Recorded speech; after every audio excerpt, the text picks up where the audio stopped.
In this video, I've been hunting outside to find some caterpillars. We're going to be photographing them up close using our macro lens, which is going to be really interesting. We can capture all of the detail on these creepy, crawly little critters. I'm going to go and get started, so I'll see you in just a sec.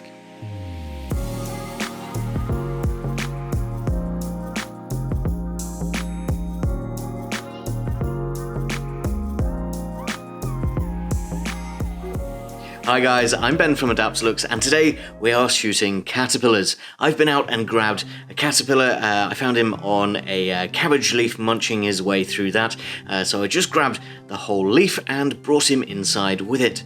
I did want to bring him inside because we're doing some very controlled environment shooting today. I want to be bringing in my own lighting, and I want to do some focus stacking, which would be a little bit difficult outside because we can't control the sun, so we can only add to that light, but the focus stacking would be ruined by any little breeze moving the leaves around, so I want to bring all of that indoors and really take control of all of the variables. The biggest variable today is, of course, our caterpillar. Now, I need to encourage you to make sure to look after your insects. Make sure to not disturb them any more than is necessary. Don't go just picking them off leaves. I do recommend taking the whole leaf with you if you're going to take them out of their natural environment for a while. Instead of trying to move them around, just take the whole leaf. It's much easier, and you're going to need a shooting surface anyway, so that might as well be the leaf. I'm going to set my leaf up in a clamp on my coffee table, my camera on a tripod, and start taking a look at what my little caterpillar is doing.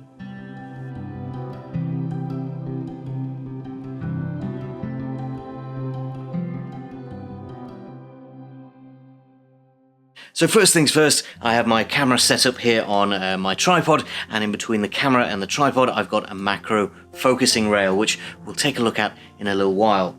My camera is a Sony a7 III, and on the front of that I've got a 100mm f2.8 Tachyna lens. That means that we're going to be able to get very close to our caterpillar and see all of that wonderful detail. My caterpillar is currently sat in this little pot. I've given him some extra leaves to munch on in case he gets hungry, which they notoriously do. But I do have my clamp ready with another leaf just so that I can focus and compose my shots without having to disturb my caterpillar while I'm doing so. I don't want him to be crawling around. I don't want to have to be watching him, making sure he doesn't go too far or escape. So I'm just using a blank leaf for now, and then I can swap out the leaf with the caterpillar on it when I'm ready to shoot. It is better to move the leaf rather than the caterpillar. You don't want to have to disturb them too much and try and coax them into the right position on different leaves. Just swap the leaf in and out as they move around, and you can move it around in your clamp so that you can get the right angle. If you do need to move your caterpillar or encourage them to go somewhere else, it's much better to try and make them go there of their own accord rather than try and pick them off whatever they're clung to. They can have quite a strong hold sometimes, and just picking caterpillars off leaves can potentially hurt them. So it's much better to try and encourage them to move when and where you want them to. Put another leaf in front of them and just give them a very light tap in the rear, and that should encourage them to start walking forward.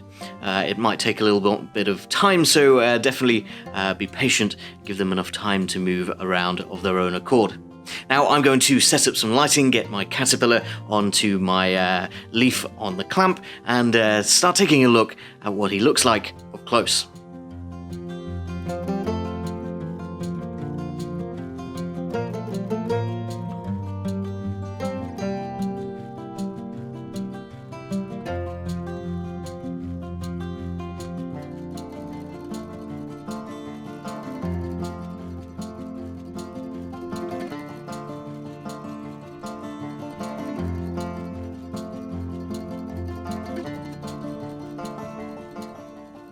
As most macro photographers will know, getting up close to insects can be very interesting. Using our macro lens to get some magnification on those seemingly alien body parts can be really revealing of all of the detail and the strange way that these things are formed, hairs and different patterns and different colours. But not only that, the movement of their bodies, the way that they search around for places to go and things to eat, particularly with our caterpillars using the full length of their bodies to crawl forward. I find that absolutely fascinating. So it's certainly worth the effort of setup like this to get that controlled environment and really start to study your subject. The controlled environment that I'm using today, of course, it comes from the Adaptalux Studio lighting. So we have these flexible lighting arms that I am able to move around and change the diffusion, the brightness, and the direction of the lighting so that it perfectly suits exactly where my caterpillar is currently sat on the leaf. Something like this gives you a lot of flexibility to try out different styles and really experiment, whereas you wouldn't generally be able to do that out in the field because you've got the sun just coming from a single direction, which can leave you with a little bit boring lighting. You do have the option of placing these lighting arms in all sorts of different positions. They bend around and you can just plug them into the control pod, which I have sat over here on a mini tripod, and then you can position them pretty much anywhere that you'd like, including behind the leaf itself. So if you wanted to experiment with having some light shine through the back of the leaf instead of it coming from the front, you can absolutely do that. It can sometimes silhouette the subject on top of the leaf, so although you will lose a little bit of detail, it can be really interesting to try out something like that.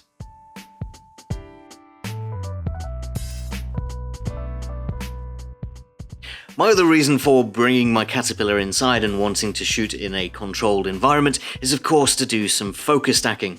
Now, it is possible to focus stack outdoors. It just makes it a lot trickier with the breeze potentially moving the leaves around, and of course the caterpillar going about its day, moving around and munching on those leaves.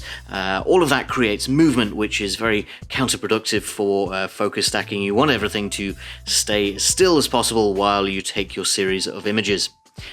Doing that is much easier inside when you can put your leaf in a clamp, there's no breeze, you can control your lighting, and you do just have to hope that your caterpillar sits still for a while, but I found that that's quite easy to just wait until your caterpillar has a rest and then you can focus stack at your leisure. The way that I'm stacking my photos today is, of course, by using this macro rail. This is just a manual rail, and it allows me to move my camera forwards and backwards, taking shots in sequence. If you don't know how to focus stack, I definitely recommend checking out our focus stacking tutorial, which includes all of the steps from taking your images to processing them and coming out with that perfectly sharp image. I do think it is worth focus stacking for a subject like this. My caterpillar has a very long body and a lot of detail down the full length of him, and I don't think it would do him justice to simply focus on just one section, so I want to try and get some really sharp images of the full caterpillar. I'm going to start focus stacking now and see if I can't get a few images of him while he's sat still.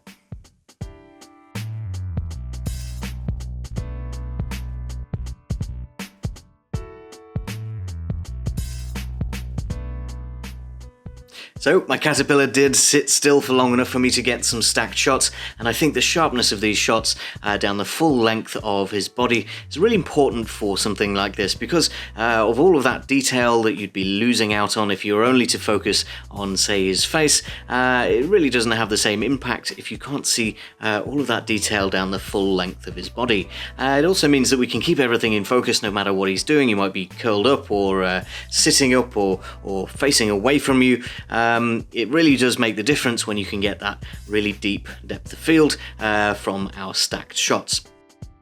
Now, even though we can't focus stack with video, I have really enjoyed just watching my caterpillar move around on the leaf, find his way around, searching, and just that movement I find really fascinating. I could sit and watch him for hours if he wasn't always crawling out of frame.